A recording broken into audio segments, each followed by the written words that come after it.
यहाँ पे देखेंगे चना, मूंग, तुअर दाल, राजमा, मटर, सोयाबीन, ये सब क्या हैं?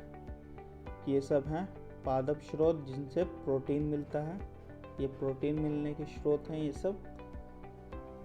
अब जंतुओं के द्वारा जो प्रोटीन मिलता है जिन जिन चीज़ों से, वो है मांस हो गया, मछली है, पनीर है, अंडे हैं, इन सब से हमें प्रोटीन प्राप्त होता है।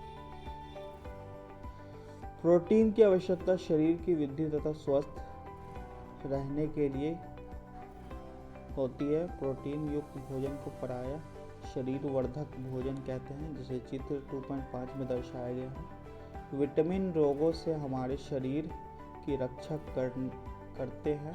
विटामिन हमारी आँख, अस्थियों, दांत और मसूड़ों को स्वस्थ रखने में भी सहायता करते हैं। विटामिन कई प्रकार के होते हैं जिन्हें अलग अलग नामों से जाना जाता है, हम लोग जानते हैं। इनमें से कुछ को vitamin A, vitamin B, vitamin C, vitamin D, vitamin E तथा विटामिन के नाम से जाना जाता है। विटामिनों के एक समूह को विटामिन बी कॉम्प्लेक्स कहते हैं। हमारे शरीर को सभी प्रकार के विटामिनों की अल्प मात्रा में आवश्यकता होती है। विटामिन ए हमारी त्वचा तथा आँखों को स्वस्थ रखता है। विटामिन सी बहुत से रोगों से लड़ने में हमारी मदद करता है। विटामिन डी हमारी अस्थियों और दांतों के लिए कैल्शियम का उपयोग करने में हमारे शरीर की सहायता करता है। विभिन्न विटामिनों से भरपूर भोजन चित्र 2.6 से चित्र 2.9 में दिखाए गए हैं। अब देखेंगे विटामिन के स्रोत, विटामिन किन किन चीज़ों से मिल सकता है। तो यहाँ पे चित्र 2.6 देखेंगे आम हो गया, पपीता है, गाजर है, मछली का तेल है, दूध है, इन सब से हमें विटामिन ए मिलता है, याद रखेंगे। अब देखेंगे विटामिन बी के कुछ स्रोत, गेहूं है, चावल है, यकृत, इन सब से हमें विटामिन बी मिलता है। नेक्स्ट देखते हैं विटामिन सी के स्रोत, संतरा है, टमाटर है, अमरूद है, मिर्च है, नींबू, आंवला, इन सब से विटामिन सी मिलता है। ठीक है, अब देखते हैं विटामिन डी के स्रोत, दूध, मक्खन, अंडे, मछली, इन सब से विटामिन डी मिलता है। आगे बढ़ते हैं हम लोग।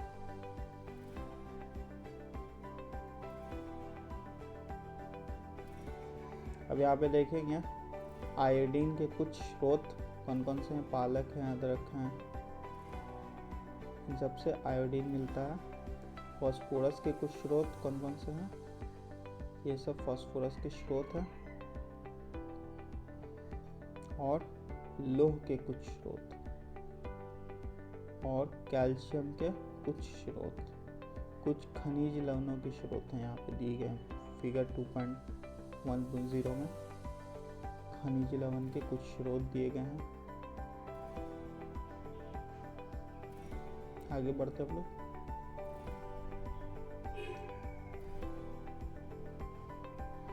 हमारे शरीर को खनिज लवणों की आवश्यकता अल्प मात्रा में होती है। ठीक है, शरीर के उचित विकास तथा अच्छे स्वास्थ्य के लिए प्रत्येक खनिज लवण आवश्यक है। विभिन्न खनिज लवणों के कुछ स्रोतों को चित्र 2.10 में दर्शाया गया है, जैसा कि अभी हम लोगों ने देखा था। अधिकांश खाद्य पदार्थों में एक से अधिक पोषक होते हैं।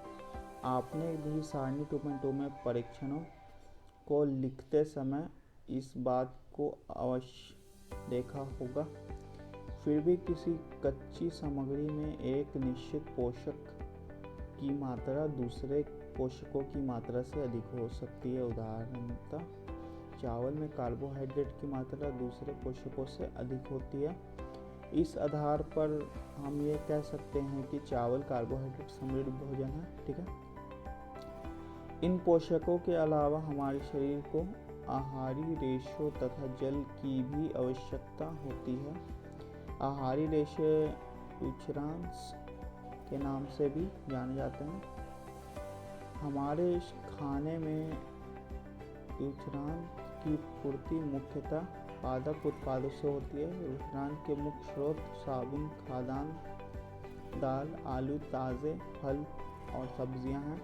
न्यूट्रिएंट्स हमारे शरीर को पोषक प्रदान नहीं करते हैं, फिर भी ये हमारे भोजन का आवश्यक अवयव है और इसका आयतन बढ़ा देते हैं। दूसरांश बिना पचे भोजन को बाहर निकालने में हमारे शरीर की सहायता करता है।